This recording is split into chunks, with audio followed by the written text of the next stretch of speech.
Welcome back to Of Course You're Invited, where real friends bring real stories. And today we have Mam Sham, made up of friends and co-founders Maria, Georgiou and Rhiannon Butler. They've been friends since they were 11, and they've now had the pleasure of building out a supper club into a full-blown production studio. Mam Sham is a creative studio specializing in storytelling through events, film, design, and food. What began as a friendship evolved into a fun-fueled supper club and now has transformed into a global production house. Their decade of sold-out public events reflects their cultural resonance and also the power of building something rooted in connection, rooted in friendship, and rooted in community. I'm going to let them introduce each other, and I'm really excited for them to be here with us today. It's me. It's you. It's you. It's Rhiannon. That's Rhiannon. That's Rhiannon. That's Rhiannon. She's the co-founder and executive producer of Mam Sham. And this is Maria, also co-founder, best friend, also, just going to put that in there, and creative director of Mam Sham. You also missed out. Beautiful, stunning, intelligent, Humble, kind. Yeah. A few things, few titles there. I can tell you guys have been friends for just a little bit. Just, since you were 11, is that right? Yeah, we're going steady. Yeah. We're going steady. Since we were 11, 2 years ago. So you've been friends for 2 years. No, you've been friends since you were 11. You run Mam Sham together. Yeah. Straight off the bat, just what is one thing that people maybe wouldn't guess about your friendship? Oh. I think we lay it all out there, to be honest. I think after meeting us for 5 minutes, you know a lot. Yeah. I think that... Oh, what do you think that people wouldn't know? Wouldn't know. Behind the scenes, we just really hate each other, actually. Just like we're always beefing. Like Rhiannon and I was at each other. Yeah. She sends me horrible messages in the middle of the night. Yeah. I wonder just if super people catty. know how we actually like to chill. Because maybe, Yeah. maybe online people think, it's jokes. One laugh after really, the next. We do just want to eat bangers and mash and watch EastEnders. That's really where it's at. Yeah, that's where it's at. Yeah, I think that we're quite lazy individuals, and we indulge in that together. I don't think we're lazy. I think we know how to chill. Yeah. Oh yeah. And I've inherited that from my mother. Oh yeah. Yeah. Telly queens. So what's interesting is that everything that you do doesn't give chill to me. It gives so much hard work. It gives absolute dedication. That's true. It even just cooking. I'm not fortunately my parents are chefs, but I'm not a cooker myself. I'll say. That's okay. I'm actually not huge either. Okay. It's Rhiannon who is. I mean, the fact that you feeder. said cooker and not cook. Yeah. Actually, I'm not a big highlights. Yeah, I'm not a big cooker. No, you're not a cooker. You're a human being. You're a human being. Are you gas or electric? I'm neither, which is the problem. Do you know what I mean? Your bills must be through the roof. It's crazy. It's great. I'm an apple. If that makes sense. An Uber Eats app. Which is not rich. Rhiannon, and I'm not rich, which isn't part of the problem. That is the problem. Yeah. Well, we can fix that. She can give you a little tutorial. Yeah. And I'll Now eat we found it. out we live so close to each other. I know. Now that we From know that you don't Aberdeen. live in South London, even though we're in the deep dark depths of South London. We're not getting there yet. I'm a East London babe, a Leighton warrior, and unfortunately, I'm not a cook. But I know you guys have worked really, really hard, and we'll get into the nitty gritty of Mam Sham and how it's developed and how it's an agency and how you work with brands now, which I think is incredible. But I wanted to turn it back to when you were 11, right? What are your first impressions from one another, and how did you actually envision your friendship to be? Did you know that you would go into business together at a young age? What's going on? Well, it's not. But we never knew that we were going into business with each other, even when we were running a business. Well, even when we started Mam Sham, it was just something that we wanted to do. I think when we met on the first day of secondary school. I was the height I am now, which is 5'9", and Rhiannon was. I was genuinely like toddler size. Yeah. I'm short now, but I literally weighed 3.5 stone. Her voice and I was in dropped. proportion. Her voice I was hadn't like, dropped. hello. She was Diddy. She really, really so Diddy. Small. And I So was small. incredibly awkward, uncomfortable, honestly, just in a state of flight or fight. Well, I was over the top confident at that age for some reason. Yeah, no, I hadn't grown into my nose or my neck. And I looked around the room and I was like, who's going to make me stick out like a sore thumb even more? And it was Rhiannon. Wait, And for that was context, it. where is this? This is at school. Okay, and where did you go to? London. In London, Central okay. London, yeah. Central London, London, yeah. and you just gravitated towards each other because of the energy. Yeah, definitely because of the energy. Like I definitely was. I do remember seeing Rhiannon, and I remember being jealous of Rhiannon because it just looked easy. She looked really cool. She was getting along with everyone, and like it just didn't feel like that for me at all. So I didn't think I stood a chance. How the tides have turned. Wow. But yeah, but Rhiannon was like nothing but then warm, like she is now, like super warm, super welcoming, super open, made me feel incredibly relaxed. I remember it really vividly. That's almost brought a tear to my eye, Maria. That is so sweet. But it's funny, I remember that day so well as well. Oh, yeah. And I think that, like, meeting you, I think one of my skills in life is I can find out what someone's interested in quite early. And I like to talk about that. But it turned out we were interested in exactly the same stuff. So it's kind of like, I worked the room. I tried out a few people. But Slim pickings for me. Slim I was like, I'll pickings. take anyone. I'll take anyone. but it was really early on that we found out that we had, like, exactly the same sense of humour, like a love for the subversive, whether that's film, music. Like, we were into different music to the rest of our class, and like definitely knew some films that we shouldn't have known about at that age, but we were both very into. And it was just like an instant connection. It really, really was. Yeah, and we were like inseparable ever since. Like, it was Completely just like that. codependent. Also, like, we were both really scared of sleeping. So, like, we both... Of sleeping? Yeah, just As like... in of sleeping? Just like the monsters in the night. Oh, no, wait, like just like the hand underneath the bed? Yeah, yeah. big time. Oh So my God, when I we... hadn't even thought about the hand underneath the bed. That was Don't my put dad's that in my classic, head. yeah. Oh, A hand thanks. underneath the bed. He'd be like, be careful when you sleep because there's a hand underneath your bed. you And my know- mum would be like, why would you say that? And then he did prank us one day and was like, had his hand underneath. Yeah, terrifying. Your dad. I know. But then, did you sleep well? No. No. So are you a non-sleeper as well? I never knew that was a category, but I guess I'm learning something new about myself. I think I was also a non-sleeper. Like, were you like knocking on like... Yeah, my parents, yeah. Oh my Yeah, God, yeah, so I were would. we. I'd Yeah, want to yeah. sleep in my mum's bed. Yeah, Every same. night. Yeah. I would honestly have slept in my mum's bed until being a teenager. She hadn't have kicked me out. same. Like, I was Yeah. scared. There was a And point then- where I was on the floor next to my mum's bed because she had a new boyfriend. And I was still like, I'm still coming. You think that's gonna Yeah, stop you me? think that's going to stop me? I'm I don't coming. think so. I remember. I'll just lay this blanket on the floor.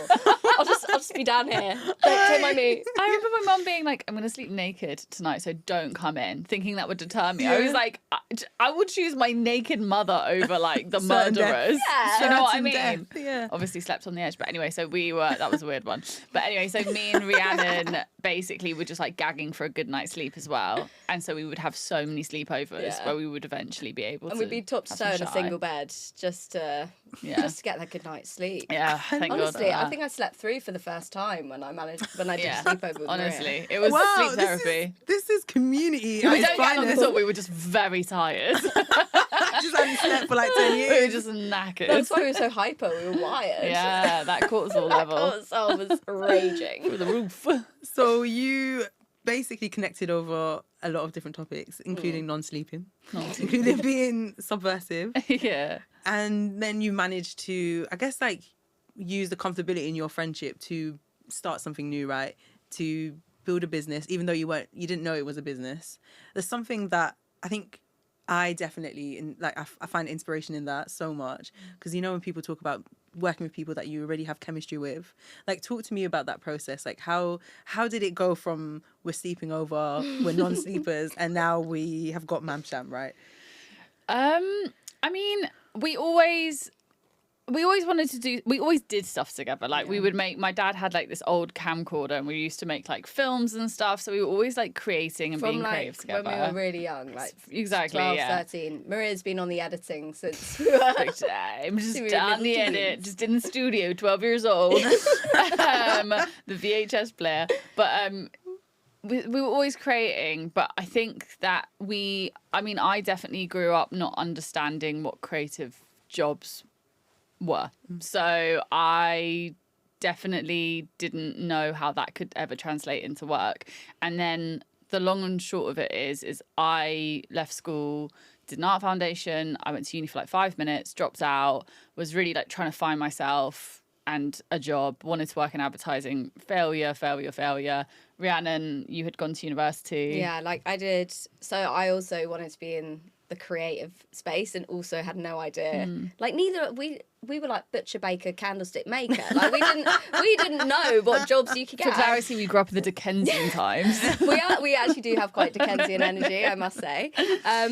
But yeah, so I went to university and did history of art because I wanted to be in the art world, and I was like trying to be practical, and I was like, how am I going to get a job if I do fine art? I mean, as if history of art's any better.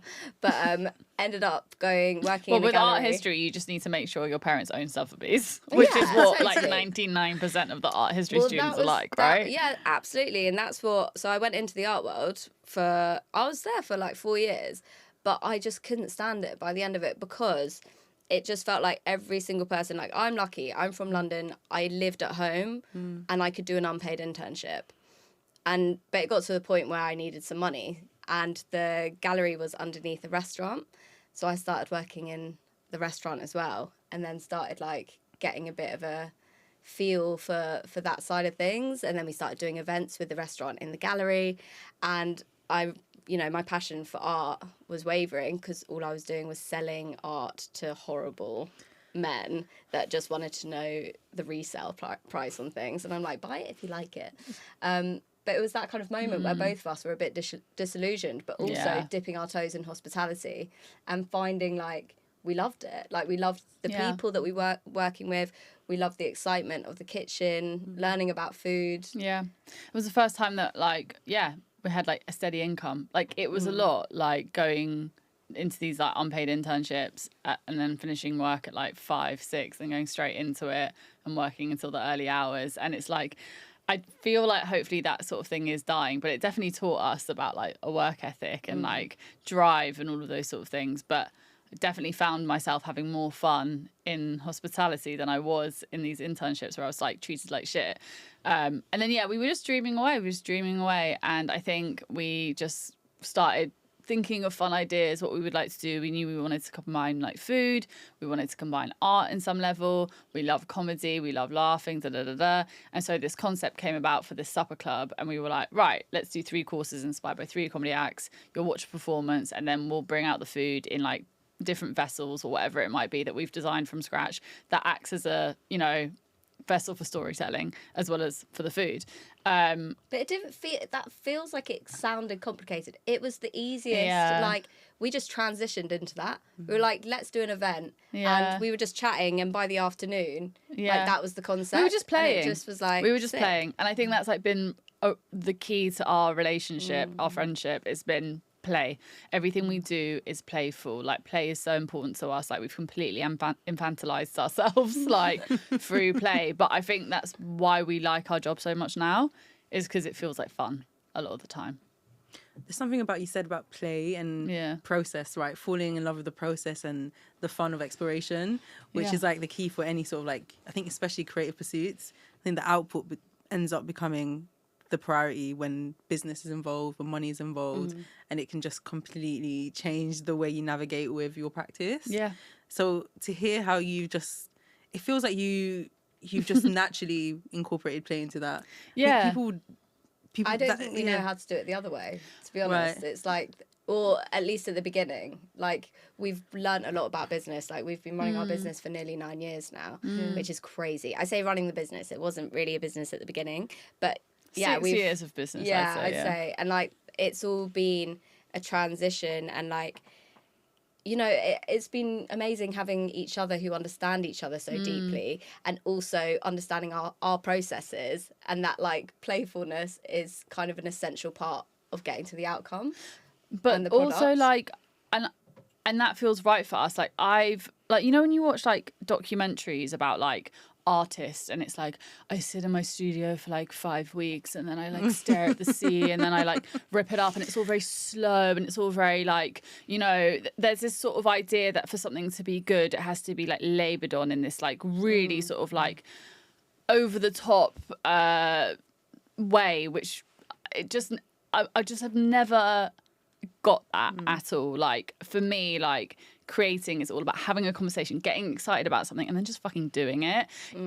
People do not always have the luxury to fucking sit around and meditate on an idea for a couple of weeks. And so that's never been a process that we've been able to take. Yeah. So play was there instead, which is a lot faster. It's a lot faster. It also it a lot feels funner. like a secret power. Yeah, big time. Like how did you keep it a priority in your like business, in the way that you navigate your business, in your relationship as well? I think it's interesting what you're saying about like superpower, because I think like me and Maria know that it's a useful tool. So like there's been times when we're bogged down in something and it's like we make the decision to like become playful. So it's like we can be in a moment that feels really heavy, or like, you know, we've got an email from a client that has like shaken us up a little bit for whatever reason because they're not understanding our creative, and then we'll literally like stand up and be like, let's just be stupid for a second. And it just like we haven't stopped since. We haven't stopped being stupid I'm since. still really stupid. But it kind of like, I think what's amazing about play, even though it's like, you know, fantasy, it can bring you back to the moment and get you really present and grounded. And you realise like, you know, that client saying that thing, it's not really a big deal, and they might have just said it because like they're worried about something from the higher ups, and then you go back and they're cool with it. And it's like, you just need to like settle down for a second and realise that things aren't that serious. Yeah, it is true. Like what we're doing isn't rocket science. Can't even say it, let alone do it. And like it shouldn't be treated like that. Like obviously we take our work like really seriously, and there's a lot of like commitment and drive that goes into it, but like it's just not worth it working like that for us. You mentioned play, but I also want to talk about courage, because the courage it takes to start something new is immense, and it feels like it just was very natural. The way you're speaking, it sounds very organic. Was there ever any fear around starting this project? I feel like the fear is more now than ever. Like I felt like at the beginning it was just like, also it was a very different time 9 years ago, you know what I mean? Like there was no food influencers, social media wasn't really a thing, you didn't have to rely on like also we weren't fighting for space in the same way that people are now. Like I'm really grateful for when we started. Yeah, me too. But the fear kind of more comes with the now, when like there's so much judgment more than ever, I feel, and like more eyes on you, and like working with specific brands, I feel like I have more fear now than anything. Maybe part of it is like brands as well, like because you're not like, as a business, whoever you associate yourself with, like there's like there's something heavy in that, and it's like you've got to really respect what they're doing as a brand as well, because if you're tying yourself to it, there's more risk now. I'd say maybe like when we started 9 years ago, it was like we were so grateful for every opportunity, everything was so exciting, but now like we are more considered about like who we work with, and like we've turned people down because like we don't agree with things, and like that just brings a different element to it, I'd say. Yeah, I was definitely just so excited at the beginning to be doing something. I remember us screaming in So our first ever like paid for gig was, we were really lucky. Basically, someone came to one of our sub clubs and wrote about it in Notion magazine. Someone from ASOS read it and then asked us to come in for a chat and booked us to do their press party. This is when we weren't a business, like we'd done 2 supper clubs. I don't think we even had a bank account or an email. No, we didn't. We had to go to the bank and literally set up an account and like get an IBAN and like all that stuff, because we just hadn't done it yet. But we went and into they paid ASOS. us like honestly like tuppence. Like it was so bad, and I think they gave us like a half price discount code to use throughout the year, and we were like bawling it. We were like sick. But we literally like had the meeting where they were like, yeah, we want to work with you, and we went into the ASOS toilets and we were just like screaming with like excitement. We were just like couldn't believe it. And I try and remember that all the time now. I do. Whenever things like feel like, oh, the client doesn't want this or the client doesn't want that, I'm like, isn't it fucking crazy that like these brands are even like I'm in their mouths? Like, do you know what I mean? Like our brands like being spoke. Like I find it's interesting, like with this whole thing of like burnout and like you know, you see a lot of like founders and you know. People talking about burnout, and it's like it feels like such a luxury to have burnout when you're working on yourself. Sorry, but I just think that's true. Like burnout is for people that are like running like you know, working as like nurses or like doctors. Like we don't deserve to serve it in the same capacity. I definitely understand what you're saying. I agree with that, because I think the fact that you're able to invest in your business like full time So that's a luxury. It is a privilege. Yeah, totally. Yeah. And it was a long time until we were doing it. We were always doing it full time from the beginning, but we had 3 other jobs as well. Yeah. So it's like, it was years of working 7 days a week. Yeah. But we just felt so lucky to be doing it. And we had the energy.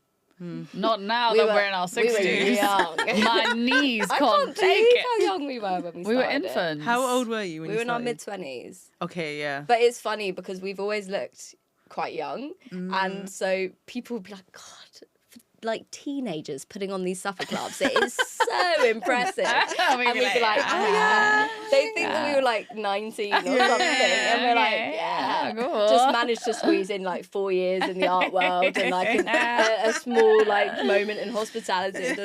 But yeah, we've always had lots of jobs. The graft is real. And I feel like you see like overnight success stories, right? And things already take time. Like that's really the graft. Like things take like just take a lot of time, and you needed to go through the different stages in order to get here. You mentioned also being more considered about the brands that you work with now. I wanted to ask you about negotiation. You mentioned looking young. You mentioned like, you know, people already assuming that you're teenagers or whatnot. Not now. Not now. Not now. When we started, I did get ID'd buying a drink the other day. There you go. But they were absolute jobs worth. Like, they were asking everyone. they were asking You and your everyone. mum. It was policy. Yeah, exactly. Strict policy, airport. Yeah. So yeah, I guess I wanted to ask, how did you tackle negotiation as things started to build? Because it's difficult, especially as women, like to get to the table with people already casting judgment on you. Yeah, big time. And like also, unless you're really in it, people really don't know how much things cost. Like, you know, if I was to book like a few DJs, I'd be able to fathom a guess because we've kind of done something similar in the past, but like it's not my world, so I'd have to lean on you to like put that out there. But a lot of the time the brand will be like, we want to have an extravaganza in a hall made of marble. The marble is actually edible. You eat the edible marble, and then we're going to get boats across the Thames straight to Dubai. And then we'll have the England football team come and do a performance. And we maybe want- a can. And they'll be like, we want it to be really, really, really minimal, but also an extravaganza. Yeah, And you're that's like, the best. oh, Lord. Minimal but an extravaganza. And our budget is £1,000. And you're like, cool. So that actually doesn't even cover the food, the drink, front room of the venue. Yeah, nothing. Like, that's the thing. And like, things are so much more expensive now, like beyond our costs of like putting something on. Like the sort of like, just like the fundamentals I mean, the are cost beyond. of a venue is like bonkers. From when we started, oh my God, like some venues would take 150 quid. I'm not joking. Like Unheard of. And now it's like nearly 10 grand. Yeah. You know, like it's just changed. But I would say negotiation, like something, there was like a real moment where everything changed for us. And that was when we got booked to do a vodka brand, to do 3 events for them. And they asked us what our, to quote for it. And we were just like, well, what's your budget? And they came back with this number and we were like, sweet. We were like, okay, cool. That We've been was undercharging. Yeah. And then, and actually, This is pre-COVID as well. This is pre-COVID. Okay, we're So flowing. this is a long we're flowing, time yeah. away. A long time ago. Yeah. But then but after that, it actually like showed us our own value. Yeah, And it wasn't big time. that like, it's not that we were overcharging for that gig. It's that like, actually like when you book us, you're not just booking knives and forks and like a performance, but as in like you're booking Mam Sham as well. Yeah, And like yeah, the yeah, expertise that we've like Yeah. been, the skills that we've been honing for nearly a decade. Yeah.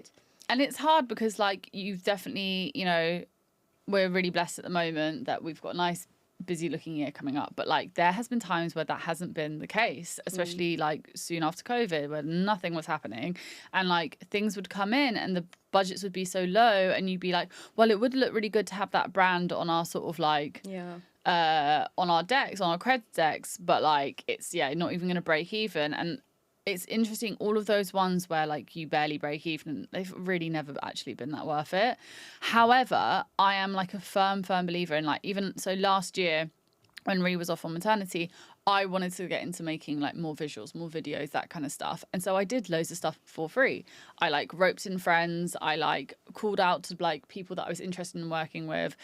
And that felt more rewarding and more has come back from that because I felt like I was in more control of the situation. So it's like sometimes you do have to make a loss because you have to create something for someone who might not have an imagination, so you can show them this is what we do, right? But you don't always have to do that for a brand that isn't going to appreciate you. So it comes like balancing, and with experience, I guess your discernment is better. You start understanding certain things that maybe brands would say, or like the way they navigate in conversation. Like, okay, like, we've been here before. We know what that means. Also, I think it's the other thing of like understanding how much brands pay for social media now. This is a big thing. This is because we like, that was another thing that happened to us. Like when we were doing our supper clubs, like an agent came and was like, you guys should be marketing just like yourselves as like a duo. And we were like, oh, that's interesting. And because obviously like social media had really only just kicked off when we started our business. And so we've done like some stuff for brands on social media and stuff. And we know that they've got so much budget to pay people to make, you know, one little video, crappy bit of content, and that information has been so useful for how we price our sub clubs. Because it'll be like, you're like inviting people to do an event that we're putting on, you're paying us X amount, and you're paying them X amount just to be there. Like, and this is the difficult thing, like marketing budgets are they include both social and live events. And so, like, there was a huge shift towards social media where, like, all of the budget from marketing was going into, like, you know, doing content and whatever. I feel like the tide has turned on that, thank God. But that was another thing as well to, like, sort of, like, understand and negotiate. Like, we'd worked with brands. I mean, we don't really do the social content stuff anymore because it just didn't suit us. And actually, we enjoy doing events more. Exactly. What was I saying? That the brands that the doing social content didn't serve us anymore, but we understand about the pricing of it. Lost my train of thought. Yeah, you were speaking. So you were talking about the fact that you. Was anyone listening? No, we're getting the giggles now. No. Was I just chatting shit? No, you weren't. No, you weren't. Tell me what I was saying then, class. You were getting to a point. And the point was... The point was... Anyone? Anyone? Producer in the back? Did we get anything? He doesn't know. Right, should we move on? No, so... I'm blushing. What was it? You were saying that I honestly feel like I've like woken up from a trance. Like I don't know what I've said for the last like half hour. It's when you're going, the more it's like distant. It's when you drive and then you're like, did I look at any of the lights? That scares me. That scares me. What have I just said? All right, well we can move on. Things are shifting from social to in real life. Yeah, the tides have turned. We're back in. Content is in. Yeah. Bye. It didn't suit you guys. It didn't suit us. And now. I don't know. Maybe we were both really waiting for your point. Yeah. Maybe you were waiting for your point. Maybe I was waiting for the point. I think you were waiting for All right, well, we can move on from there. Anyway. You're in a point now where, you know, I feel like you know yourselves better, right? You spoke about content. You spoke about moving away from that. Actually, you enjoy being in the in real life experience. And another transition that I know you've gone through is actually like Mam Sham as a concept, right? We know it's an agency. It's a storytelling studio. So tell me about that sort of shift and tell me about what was behind thinking. I think a lot shifted when I took some time off. Like, I've had a baby and had some time off. And in that time, like, Maria really like expanded what Mam Sham is. And it's like before I went on maternity, we had spoken about like being a studio because like what we do would already be under that umbrella. But what Maria did was just like grow that. And like Maria's creative direction and like skills in design and vision, like it lends itself perfectly to that. And it's like, well, why aren't we marketing ourselves as that? Because that's what the brain is doing. It's what it's saying. So like that's what the brain's doing. What the brain's doing. It's already working in that space. The cogs are ticking. Yeah. Our expertise are in like telling really good stories. And whether that's through like an event or like visuals or a poster or whatever, the thing that we're really, really good at is like weaving a narrative in a creative, engaging way. And so it just felt like expanding that out of just events, because as part of the events, it's all like super immersive. There's so much design in there. There's so much like creative in there. And like that can work equally well with like different types of media. And also like kind of a shift in how we were working with brands. A lot of the times now we're doing more direct to brands, but sometimes we'd be working with like an agency who the brand had hired, and the agency would hire us to do the events. They'd hire someone else to do like, I don't know, like social media visuals on the lead up, someone else to do a zine, someone else to do the photography, someone else to do this, and it never felt cohesive. It never made sense. And also so many missed opportunities.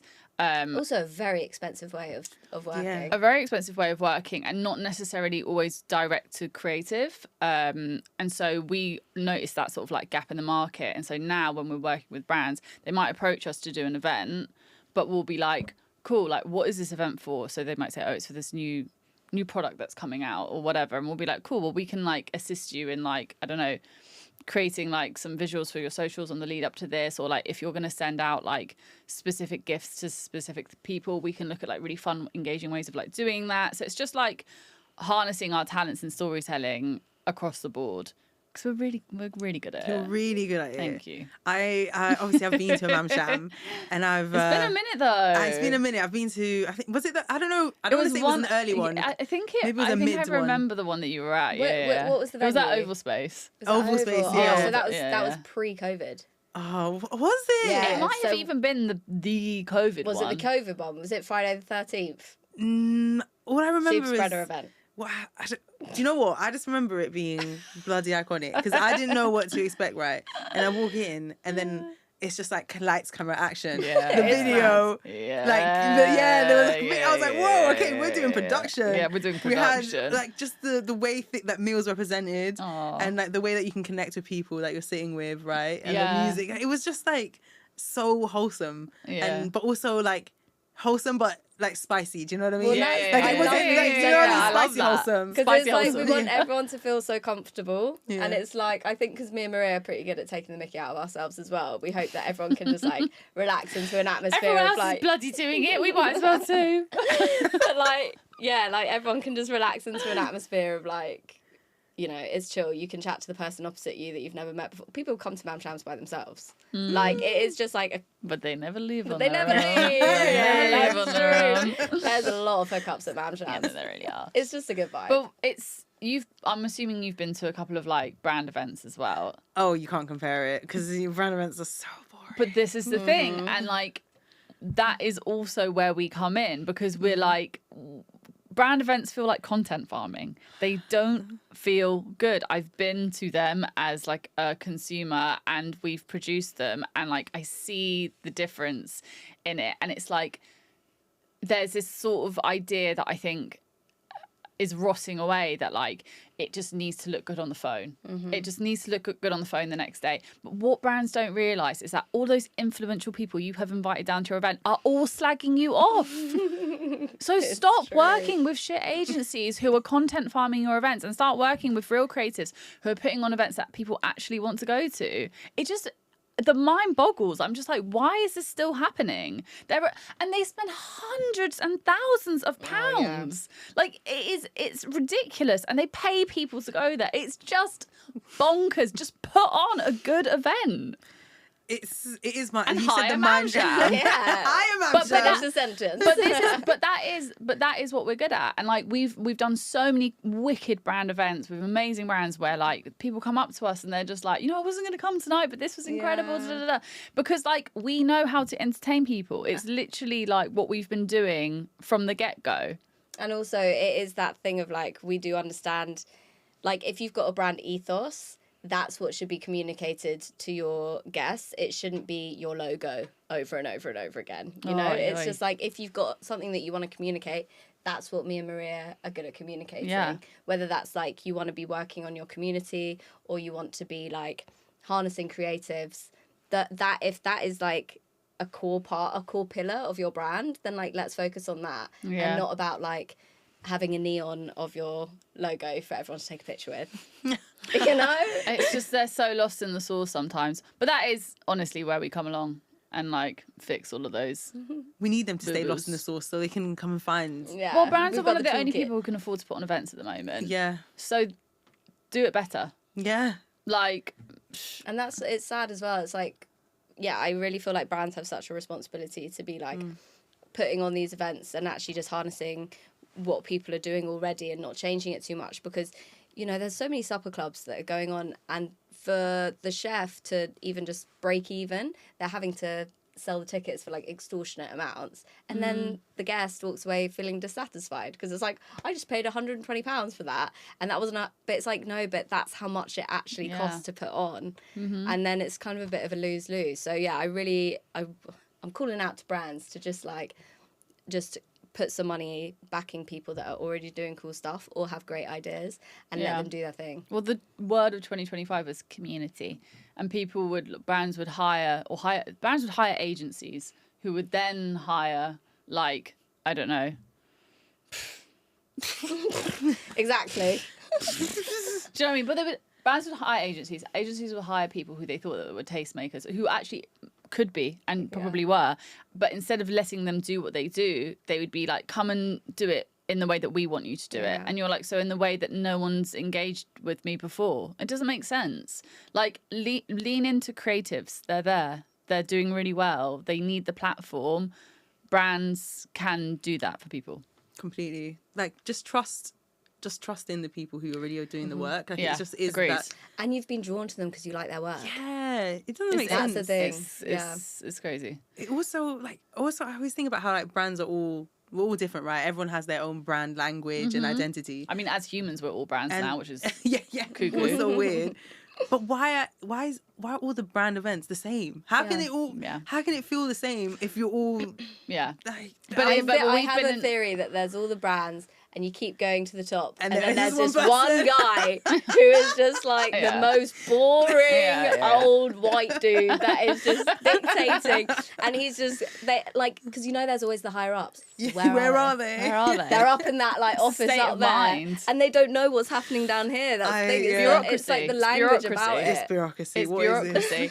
But it's like, I've been to so many events where they're so shit, and you can just me and Rhiannon will do it on the way home. We'll pretend that we're like the people who've been putting on the event in the boardroom. So there'll be like something really crap about the event. Like, say, like, for example, like the event is about, like, I don't know, let's have like a really rogue example. Okay. Mini eggs. Okay, so say the event is about mini eggs. And there's like, people dressed in mini egg I know, but like outfits. mini eggs is hellbent on, like, they've decided on a hashtag like 10 years ago, which is like encompass the circle for no reason because the mini eggs the circle, and they've like landed on that for the last 10 years. That's like their whole identity is like encompass the circle.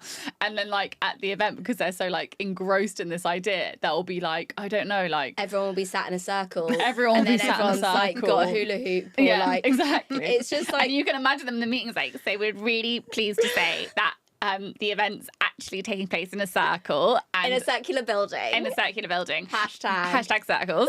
And there's actually going to be people walking around like this. Do you know what I mean? It's just like... people get lost. They get lost. Disconnected. Disconnected. Like... Hey. Let's bring it back. Let's have some playtime. It's all people want. People just want to have a good time. I just always think, why is there not like a brand fund or something, like some sort of like website where all the brands have to like donate? It's mandatory. Yes. And then everyone just like applies to get their little cheeky 10k or whatever. Do you know well, what I mean? So this is exactly what we've just done with Asahi. So Asahi approached us and they were like, could you do an event for us, like for the public, like do something, you know, just like, what could you pitch to us? And we chatted to them for a while, and then we were like, but wait a minute, we've actually already got something which is incredible, which brings in the community, which like has an amazing audience already. It's our supper club. Would you fancy just supporting us on that? And they said yes, and it's gonna make them look amazing. Yeah. And we didn't have to beg. They were very, very up for it from the get-go. They were great. And like we feel really grateful for that partnership. And but it's hopefully it's a long-term one, you know? That's the thing as well, is that the way that we work, it means quite often that there's a bit more longevity. Yeah. Because I think that when you have like a super crazy branded thing, like it just feels like it's very much in that moment. Whereas like after our event, Asahi now have like relationships with these amazing chefs, with like incredible performers. And like they've got access to like have conversations that they might not have been able to have before. And they can take that however they want. And same with the chefs and performers. There's been something really nice about brands coming direct. being able to have that one-on-one conversation makes a huge difference. Massive difference. There's so much miscommunication and like tension for no reason, where it's like, oh, there's actually not a problem here. Well, but it's now just there's like been job creation of the worst kind. Like we do not need really to have like sad account manager that is sending a lot of emails with a lot of bullet points. Yeah, we've been on the end of those. Yeah. What is the most exciting aspect of the storytelling studio for you? I think we probably have different things that excite us within it. Yeah. I'm really, really excited about like creating more visuals, like more videos. I want to work with like musicians and do like a whole sort of like a dream is to do like maybe like like an album launch or something like that, where like we would work on them on like the look and feel. We would work on that with like all the teasers, like videos, that kind of stuff, and then like launch parties, events. Like I think working with people who inspire us and like finding a way to tell their story, which was already so interesting in a multitude of different medias. Yeah, and I feel like for me, like what I find so exciting is that just like personal connection with people, whether that's like the guests or whether that's like a new chef that we're so excited to work with, and like love building those connections. But also like being a waitress was one of my favorite jobs ever. I love like just that moment where you're putting something in front of someone and they're excited and they go, I've actually ordered the chicken. And I've actually ordered the chicken. I'm a vegan and you just put the roast beef in front. In that steak. No, but I just love that. That's my favourite thing about Mam Sham is like that instant like feeling of gratification, like community and like moment. Yeah. I think it's like we're in today's day and age, it's very hard to be present, and it's like it's very hard to feel in the moment. We all like, we're probably one of the most like anxious generations. Like we're always thinking about like the next thing, or like, you know, we all have that little murmur on our heart now and again. We all wake up in sweats in the middle of the night. Am I right? Screaming because we're not top to toes doing sleepovers anymore. It's a nightmare. Yeah, what are you doing tonight? Yeah, right. But that's what I love about like when an event is good, is that you can lose yourself in it and, you know, put your phone down and just like chat to the person next to you. And I just hope that we keep expanding our community in that way. Yeah. That has been always such a blessing with Mam Sham, is just like the incredible people we've met along the way and like collaborated with, and like it always feels like there's so much opportunity there. And like even like making connections and coming on this podcast, it's like you have that in the back of your mind when you're talking to someone else, and then you can make it's a really, it feels like a nice web. Don't we, as well? Yeah. And like even talking, like it's really nice. Now people come to us for advice, which like has been a whole new thing. Mam Sham counselling. Mam Sham counselling. No, but what's been really cool is people coming to us at the beginning of their business and like asking us to help with like even just quoting, like how much do I charge for this? Yeah. Like we love helping people like who we believe in as well. Yeah. And it doesn't matter what industry, because we kind of have our fingers in many pies, so we can give advice on a lot of things, which I like that part. Tech, Silicon Valley, surgeries, investments. Chat to me. Fraud. Hey. What is your most asked question? What do people often need the most advice on? A lot of time it's about money. Right. So like when I know that like in the prep you were chatting about spreadsheets. Love a spreadsheet. She excels on them. but like the amount that I know people underselling themselves like massively. Crazy. And I think that so a lot of people come to us asking just how much to like charge, and I really, really like helping people with that, because it's also so much of that is about giving people confidence. Like it's not about the money side of it. We started charging more when we were really confident in what we were doing. Yeah. And I think giving people the confidence to actually charge what they deserve and what they have earned is really important. So how do you get there? Is it just is it experience? I think so. Yeah. I really do. Yeah, just experience, and just sort of like, I mean, there's a certain luxury in like when you're a bit more booked to be able to like say no to things and to be able to like ask for more things, and that's still a gamble. Like there'll sometimes be a brand that approaches us that we're dying to work with them, so like we don't want to like gamble too much because we don't want to lose it. Like that's still like fears that we have. But I think just experience and know what you're offering. And also it's stuff like, I mean, we've had it before where we like years ago did an event for a brand, and we did like basically an end-to-end production. We did the whole dinner, we did everything, and someone else came and did the set design.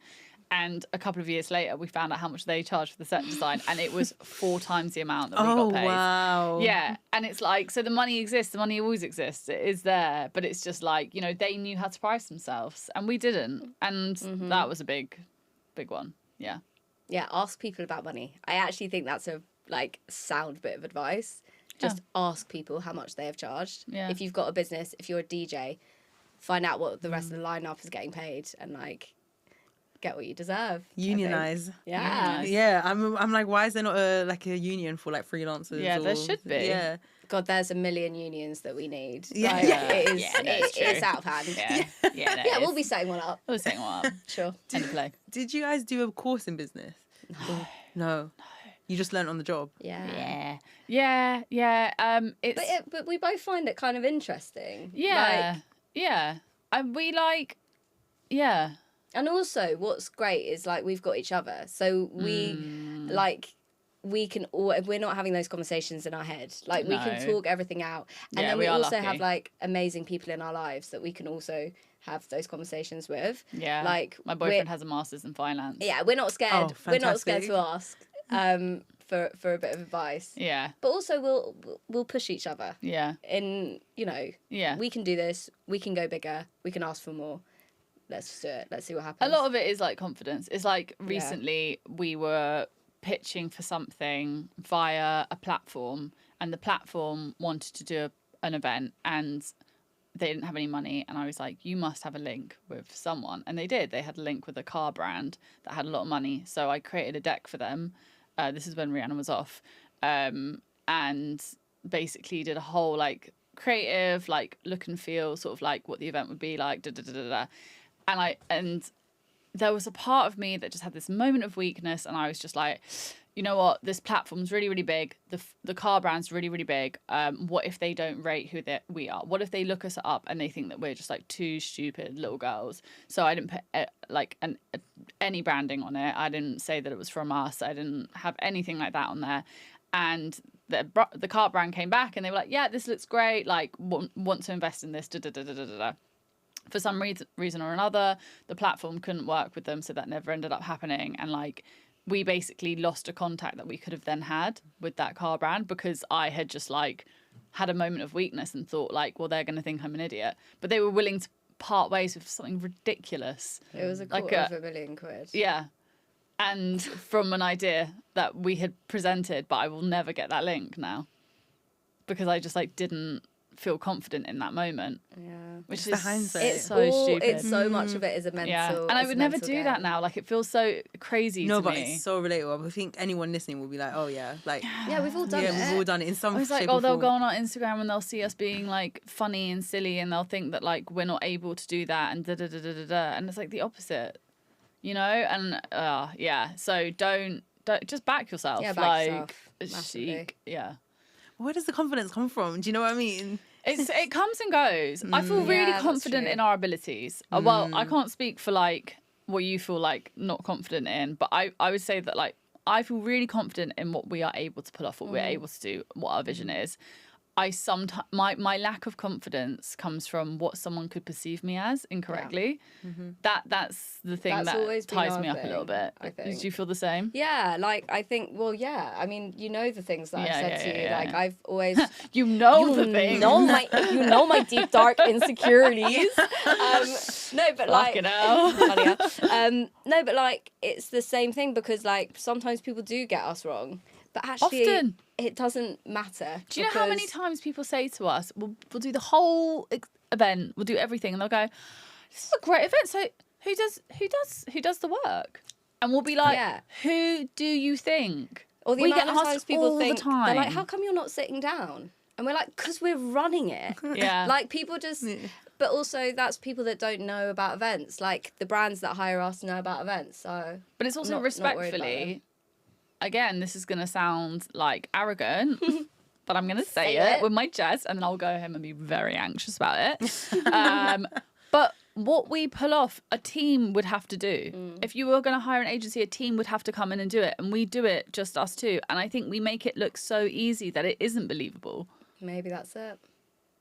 But also, shout out to our front of house and back of house team. No, I mean, we're not like carrying all the plates and stuff like that. Like... We're amazing. No, but we do everything. And then on the day, we've got front of house that have worked with us since the very beginning. Yeah. Oh, so, really? Yeah, that have like We've got never missed an team. event. And they're like our mates and stuff. Yeah. Oh, that's which nice. is wicked. Yeah. So we do have like an amazing support network, which I would say like gives us a lot of confidence as well. Yeah. Like, I mean, there's people like Danica who like in any point in an event we're like, you know, is this going well? She is the one that is just like, guys, like, this is sick. And It's like we've when got you're in people the toilets of like a club and someone like corners you and you say, you're the most beautiful woman I've ever seen in my life. Oh my God, the That's best. basically That, yeah. that. Our whole team are great. Yeah. But yeah, the confidence wavers. I will either be like, I am literally made of gold. I'm incredible. Mam Sham is the best company worldwide. And then I will be like, I'm a piece of shit on a shoe. So yeah. And I'm pretty level. She's pretty level. Okay. I'm this. Yeah, but Maria's confidence gets higher than mine and lower than mine. But Yeah. mine is quite like, obviously I have moments of like up and down a little bit, but You're quite steady. I'm quite a steady level, Baseline. quiet confidence. Quiet confidence. Okay. Oh, It's not okay. that quiet. Oh.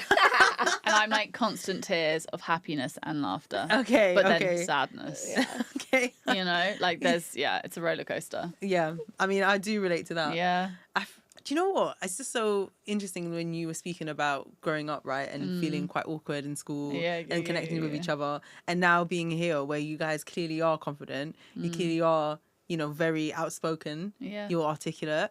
Like, what were the stages of that? Like, pre-Mam Sham as well. Like, I was a confident kid, to You be were fair. a very confident Yeah, I was kid. confident. okay, so that Yeah. explains the steady. You're... Yeah, I was Yeah. just consistently like, I was quite, I think I've been like that. And I guess like Yeah. meeting you, like Maria hadn't had a great time at primary school.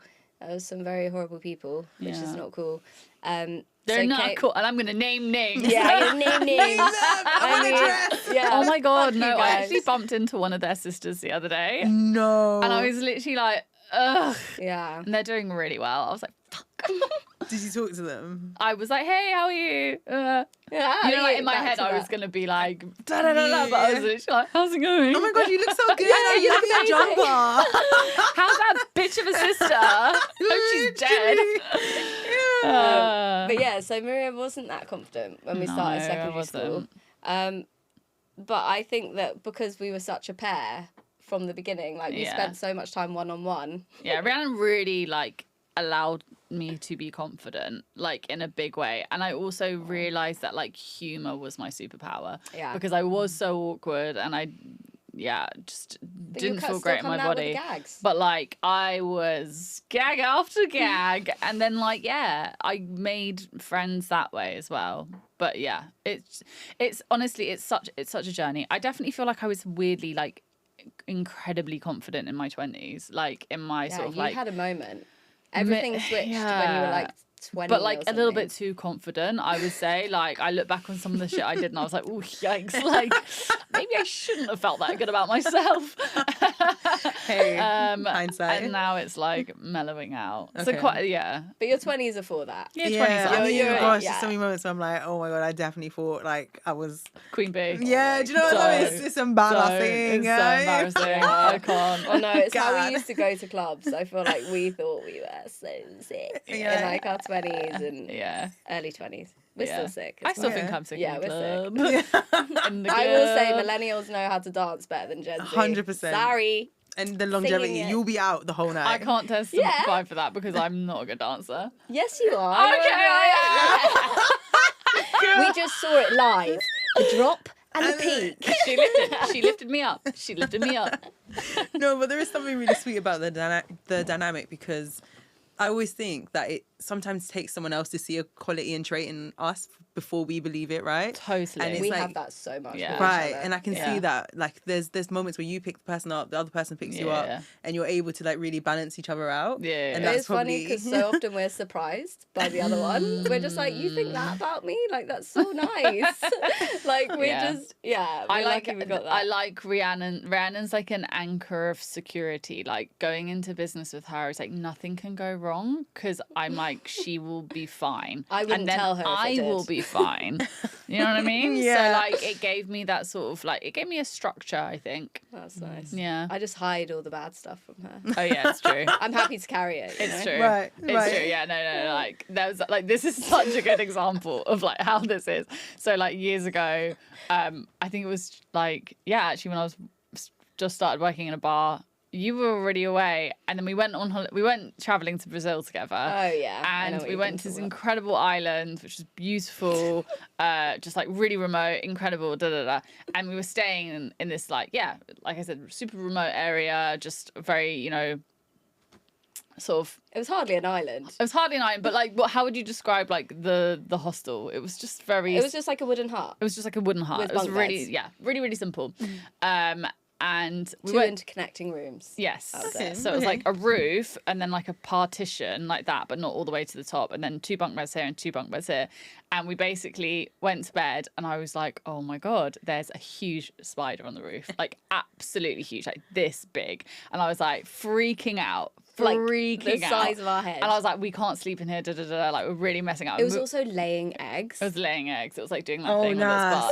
sorry. It was like horrible. packaging the No, web. nah. It was literally there like, Where's the bam, bleach? bam, Where's bam. the bleach? That's like millennial dancing right there. We were in Brazil, you know. So then I was like, I can't sleep in this room. And there were 2 other girls there as well. And we were like, we're all so scared. So we all went next door to the other room. Initially, I'd been on the top bunk for, you know, safety reasons. But then she doesn't want to be, if someone comes in, she wants to be like last to be caught. Do you know what I mean? So then I was like, Rhea, we're obviously going to please swap. Rhiannon was like, yeah, no worries, I'll get on the top bunk. And I was really freaked out and I was really scared.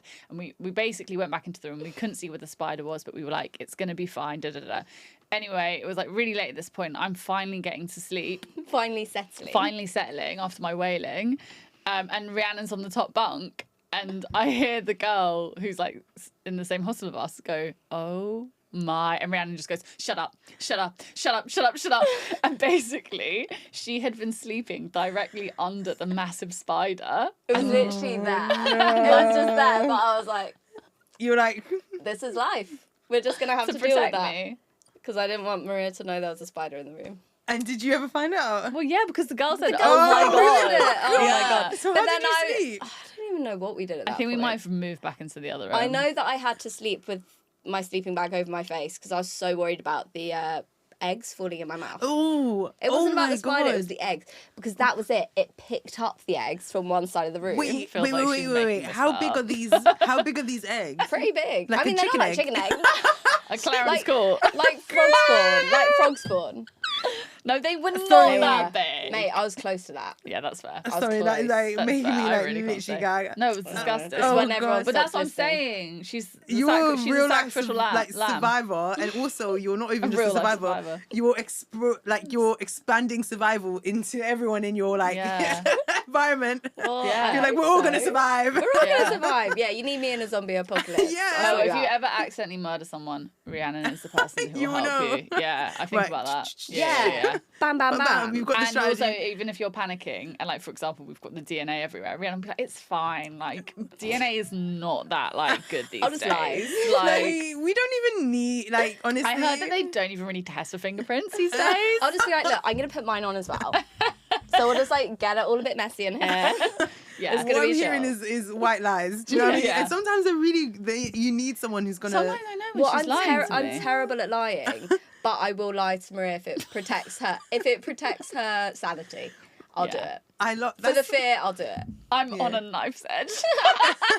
No, it's like when your parents say something to you and then you're like, doesn't make sense, but okay. yeah, Like, yeah. Yeah, That's that's it. soothed.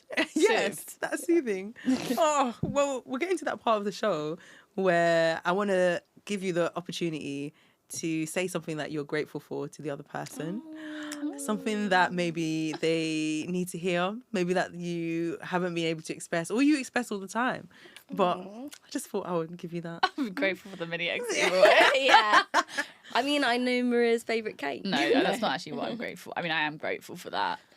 Well, do you want to go first, or will I go first? I'll go first. Fine. Sure. I mean, I'm grateful for you for so many things. I mean, we have literally shaped each other's lives completely. Like, I have no idea what I'd be doing if it wasn't for Maria. But, like, what I really am grateful for is that she always, like, pushes me to the next level. Like, she is... I can be a bit stagnant in, like, where I am and be like, yeah, this is going well. I'm good at being safe, whereas Maria's really good at like being like, let's take that risk, and I will forever be appreciative of that, because it's the same in like obviously in business, but like in any part of life, it's amazing to have someone that is like up for the next part. And yeah, I love that about you. Thank you. Aww. I'm a big old pusher. She's a pusher. I'm a pusher. You're a pusher. Katie, I'm a pusher. What am I grateful for? I mean, so many things. Because agreed, like Rhiannon has totally shaped who I am today. Like, I think what Rhiannon's biggest gift in life is that like how she can make people feel seen and like interesting, and like just your ability to put people on the platform and get the best out of people. Like Rhiannon, I will be at a party and I'll be having the driest conversation with someone. I'm like, oh, I need to go to the toilet. Like, just making an excuse to leave. And I will come back and Rhiannon will be engrossed in conversation with them. Like, Rhiannon sees good in everyone and, like, manages to pull out good of everyone as well. So I'm so grateful for that, because I feel like I doubt myself quite a lot. And Rhiannon just always sees me as 10 out of 10. Thank you. That's really sweet. And we love you now. I'm going to count down to 5 as well. And then I'm going to get you both to say a word. I thought you were going to be like, and then you kiss. No. Like, we're going into sleepover territory now. I mean, my finger. You can kiss if you want. You know what I mean? We're not opposed to that. But no, count down to 5. No planning. Okay. Wait, what were we doing? You're going to say any words. I was too fixated on kissing.